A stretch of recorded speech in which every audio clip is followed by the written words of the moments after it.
அன்பு சகோதரர்களே, அல்லாஹ்வை நாம் புகழ வேண்டாமா? அல்ஹம்துலில்லாஹ் என்று எத்தனை முறை மனதார சொல்லியிருக்கிறோம். அன்பு சகோதரர்களே, புகழ்ந்தால் என்ன கிடைக்கும்?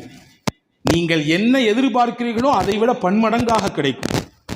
இன்னைக்கு நிறைய இருக்குன்னு ஆசைப்படுறோம். என்னுடைய பொருளாதாரம் நல்ல பரக்கத்தாக இருக்கணும், என் குடும்பம் பரக்கத்தாக இருக்கணும், நான் கை வைக்கிற இடம் எல்லாமே பரக்கத்தாக இருக்கணும், நான் ஆரம்பிச்சிருக்கக்கூடிய தொழில் ஓஹோன்னு போகணும், எல்லாரும் ஆசைப்படுறோம். தப்பு ஒன்றும் கிடையாது. நியாயமாக இருந்தால் வரவேற்க வேண்டியது.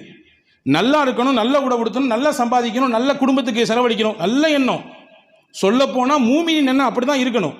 ஆனால் வச்சுக்கோங்க, அது பேருக்கும் பெருமைக்கும் ஊர் போற்றுவதற்கும் ஓஹோ என்று இவர் வாழுகிறார் என்ற பேச்சுக்கும் இருக்குமையானால் அதுதான் கேள்விக்குறியானது.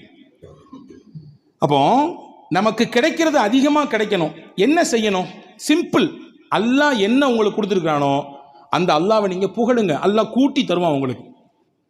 ஒன்று கிடைச்சாலும் அல்லாவிற்கு நீங்கள் புகழ் மாலை செலுத்துங்கள். அல்லாஹ் அந்த ஒன்றை 10ஆக மாற்றி தருவான்.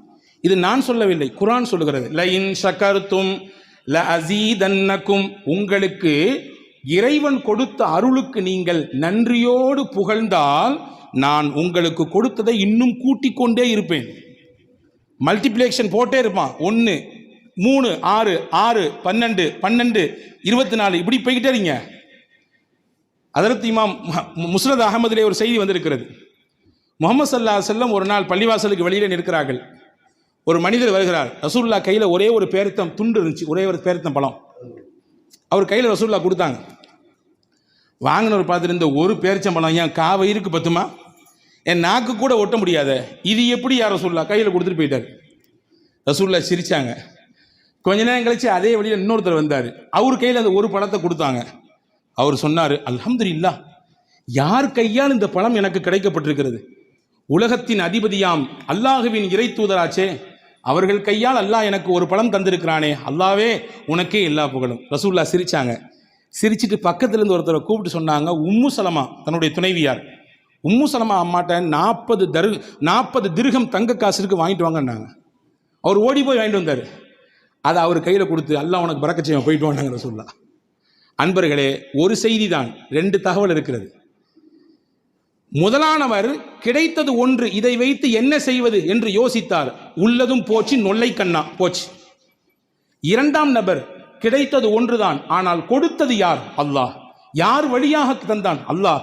அல்லாஹ்வின் தூதர் வழியாக தந்தான். நன்றி சொன்னார், அல்லாஹ்வை புகழ்ந்தார். உடனே அல்லாஹ் கொடுத்தான் 40 தங்க காசு.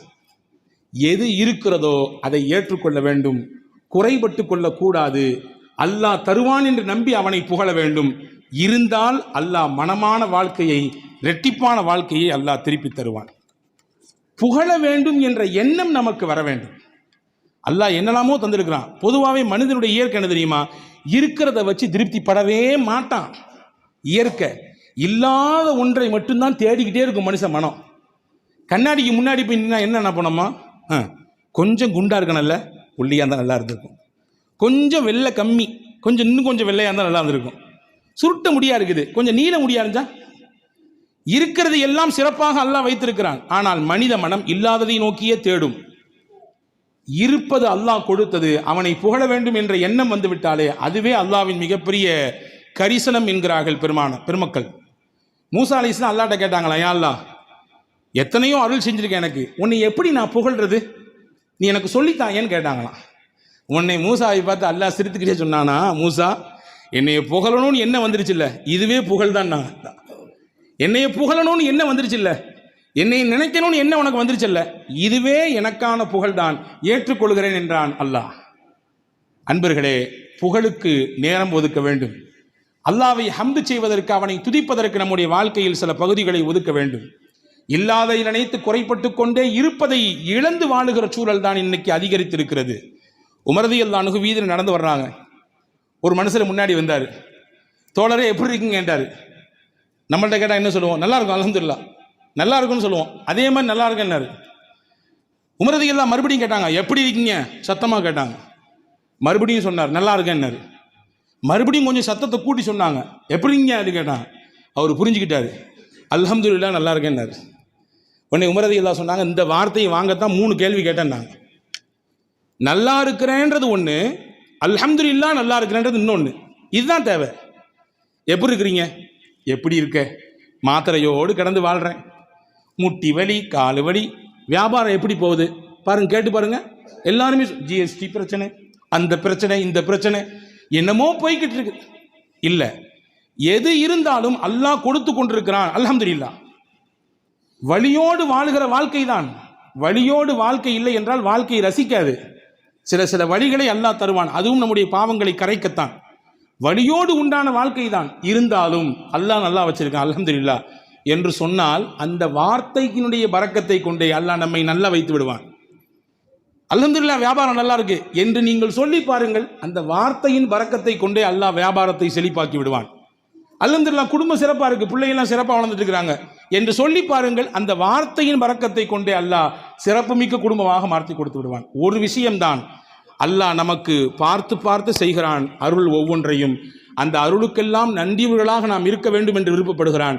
நன்றியின் வெளிப்பாடு உங்கள் நாவிலிருந்து அல்ஹம்துலில்லாஹ் என்று வர வேண்டும் என்று ஆசைப்படுகிறான். எனவேதான் பெருமானா சொன்னார்கள், துவாக்களில் சிறந்தது எது தெரியுமா? அல்ஹம்துலில்லாஹ் என்று சொல்லுவதுதான். இதை விட பெரிய துவாவே இல்லைன்னு நாங்கள் சொல்லுவோம். இதை விட பெரிய துவா இல்லை. அல்ஹம்துலில்லாஹ் என்பதை விட பெரிய துவா வேறொன்றும் இல்லை. ஒரு நாள் மஸ்ஜித் நபவியில் தொழுகை நடக்கிறது.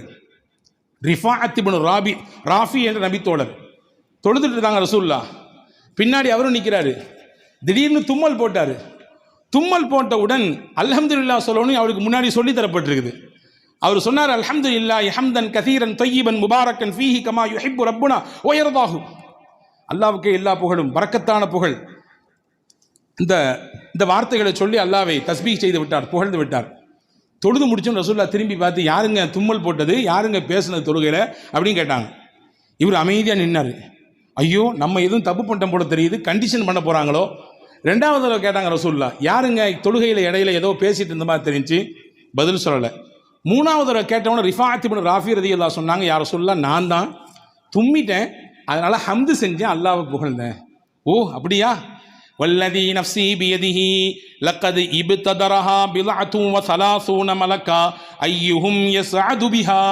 நான் பார்த்தேன், நீங்கள் சொன்ன புகழ், நீங்கள் சொன்ன ஹம்து அல்லாஹ்வுக்கு எவ்வளவு பிடிச்சு போச்சுன்னா 30 சொச்சம் மலக்குமார்கள் போட்டி போட்டு நிற்கிறாங்க, இதனுடைய நன்மையை நான் தான் அல்லாஹ்ட்ட கொண்டு போவேன்னு சொல்லி.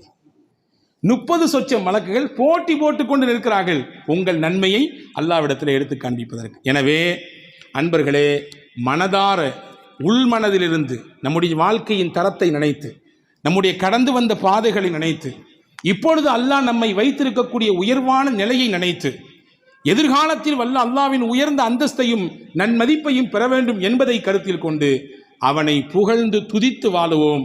அதுதான் அர்த்தமுள்ள வாழ்க்கை. நம் வாழ்க்கைக்கான ஆதாரமும் அந்த புகழ்தான். வல்ல அல்லாஹ் அப்படிப்பட்ட நிலையோடு வாழ்வதற்கு அல்லாஹ் நம் யாவருக்கும் தௌஃபீக் செய்வானாக.